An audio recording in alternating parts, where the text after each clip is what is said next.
If you're looking for a super easy, refreshing summer side dish, this is it. This Asian flavored cucumber salad has a little bit of kick, but it's super refreshing. Slice your cucumbers with a knife or a mandolin. Then sprinkle salt on the cucumbers and let them drain in a colander. This will help the cucumbers stay crispy for longer.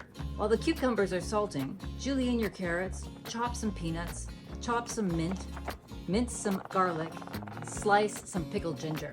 Make the dressing right in the big bowl by combining rice wine vinegar, soy sauce, sugar, garlic, a little pickled ginger, and some pepper flakes. Whisk this to dissolve the sugar and add the vegetable oil.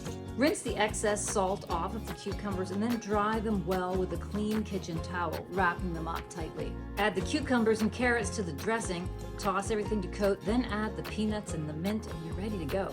It's a great side dish for grilled meats and fish, or it's really refreshing next to an Asian noodle dish or a curry. Enjoy!